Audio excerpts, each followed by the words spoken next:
Bismillahirrahmanirrahim, أعزائي التلاميذ. Nous avons vu dans les chapitres précédents la régularisation de stock et la régularisation des amortissements. Dans le chapitre, Inch'Allah, on va voir la notion des provisions. Nous savons que la comptabilité doit normalement refléter l'image fidèle de patrimoine de l'entreprise. C'est pourquoi nous devons respecter un certain nombre de principes, et parmi les principes liquinines, qui est le principe qu'on appelle le principe de prudence.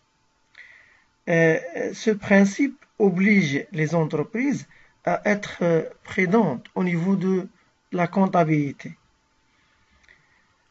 Donc, on va voir maintenant c'est quoi le principe de prudence. Le principe de prudence, en vertu de ce principe, les produits ne sont pris en compte que s'ils sont définitivement acquis à l'entreprise, alors que les charges sont comptabilisées dès lors qu'elles sont probables.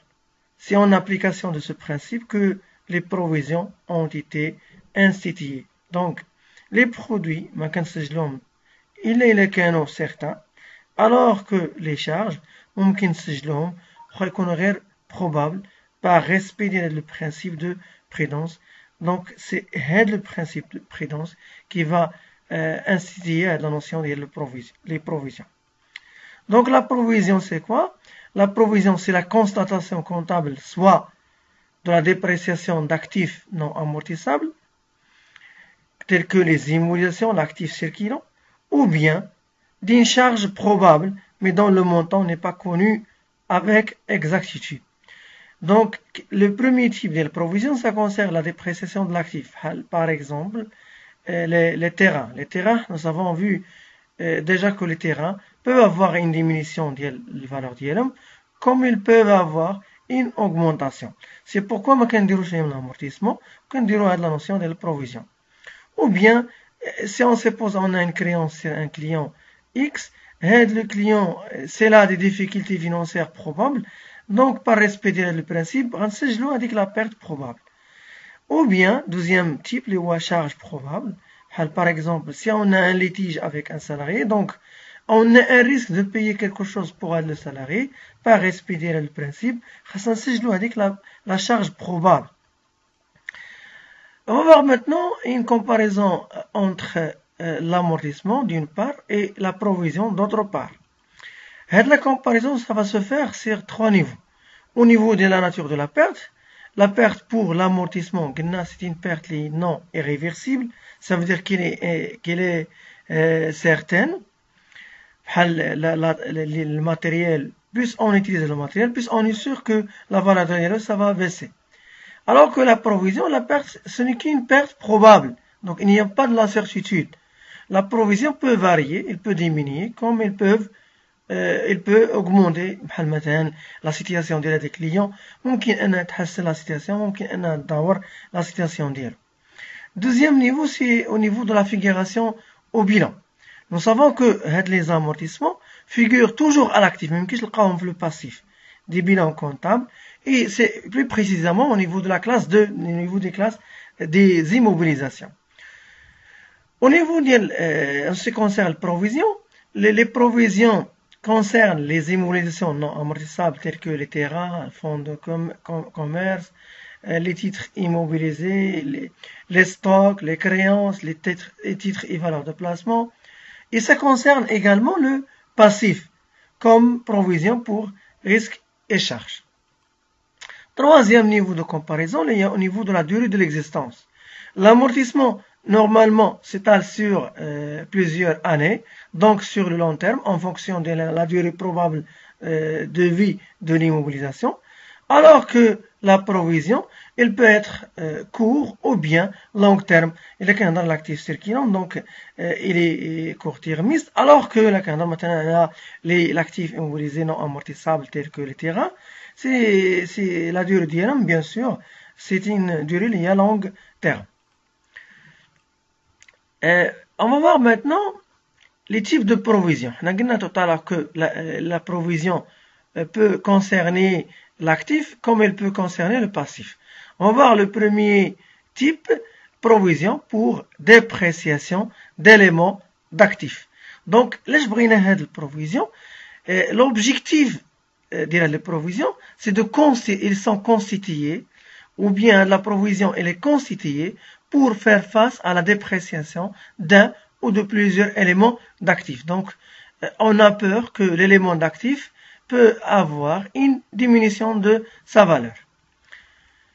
La baisse, ça peut concerner l'actif immobilisé. Donc, on a là la rubrique 29, provision pour dépréciation de l'actif immobilisé, ou forcément non amortissable, tels que fonds commerciaux, les terrains, les titres de participation. Et ça peut concerner également la provision pour dépréciation d'éléments d'actifs, l'actif circulant 39, provision pour dépréciation de l'actif circulant. Cette provision pour dépréciation de l'actif circulant, soit qu'est-ce qu'on a le stock, ou bien les créances clients, ou bien les titres et valeurs de placement. Et on aura de l'occasion de voir les choses par la suite. Deuxième type de provision, les provisions qui concernent le passif, qu'on appelle les provisions pour risques et charges. Les provisions qui diront pour deux types. Soit par la naissance d'une charge, la charge qui peut être incertaine, et la provision constituée pour y faire face, c'est une provision pour risque. Par exemple, un litige avec un salarié, ou bien un fournisseur, ou bien un client, les garanties données au client, l'amende que nous devons payer pour l'État, par exemple. Donc, on a un risque de payer quelque chose, soit pour un client ou pour l'État, ou risque de payer l'amende, etc. De même, elle peut être une charge certaine, mais imprécise. La provision constituée pour y faire face, et donc c'est une provision pour charge. Faire provision pour risque et pour provision risque charge, il y en a qui viennent de type, soit ça concerne soit notre provision pour risque, on risque de payer quelque chose, ou bien une provision pour couvrir une charge, il y a charge probable. مثلا بغينا نعاودو نصلحو لي مور ولا بغينا نعاودو مثلا نعاودو الصباغه ديال الحيوطه ديال لوزينات etc. Donc une provision pour risque et charge فيها deux types. فيها soit une provision pour risque et charge durable dont la durée de réalisation dépasse un an, ou bien autre provision pour risque et charge, la rubrique 45, où la charge ou bien le risque ne va pas dépasser un an. Passons maintenant à la comptabilisation de la provision. La comptabilisation de la provision va se faire sur trois niveaux. La première année, on fait la création de la provision, ou bien la constatation de la provision. Je débite un compte de dotation, l'amortissement, et on va créditer un compte au lieu d'amortissement, on va créditer un autre compte, les compte de provision.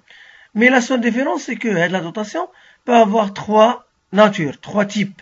Soit une dotation d'exploitation BDF 619, et ou 639 si la dotation est financière, par exemple, les titres de participation, ou bien une dotation liée non courante, c'est la probabilité ou la provision, il est lié à un risque ou une charge liée à un élément exceptionnel. Et on va mettre bien sûr le montant, la perte directe. Au niveau des crédits, on va créditer un compte de provision de l'actif, s'il s'agit de provision pour dépréciation de l'actif, donc soit la rubrique 29 ou bien la rubrique 39. Et également, on peut créditer un compte de passif, soit la rubrique 15 ou la rubrique 45, provision pour risque et charge avec le montant de la perte de l'année, la première année de la création de la provision. Les billets, on va mettre constatation ou bien création de la provision. Ça, c'est la première étape pour la première année. Pour les années suivantes, on fait quoi? On fait l'ajustement de la provision. Je viens de l'ajustement de la provision. on compare la nouvelle provision, la provision avec l'ancienne provision, la provision de l'année précédente. Trois cas de figure peuvent naître. Le premier cas, si on a la nouvelle provision, qui a chaque جديد كتر من l'ancienne provision, كتر من chaque قديم. Donc, اش خصنا نديرو لهداك الشكل القديم, il fallait augmenter l'ancienne provision. Donc, on va faire la même écriture que la création. Je débite un compte ديال dotation, إما 613 ولا 39 ou bien 650. Et on va créditer un compte de provision, soit 15 ولا 29 39 45.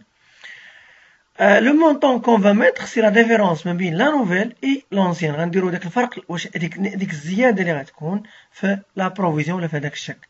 في اللي بيلي on va mettre l'augmentation de la provision.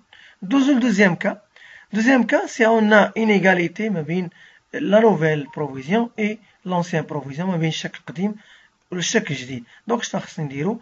rien à faire puisque داكشي اللي توقعناه داك العام هو نفسه باقي هاد العام. Troisième cas de figure, si on a la nouvelle provision inférieure à l'ancienne provision.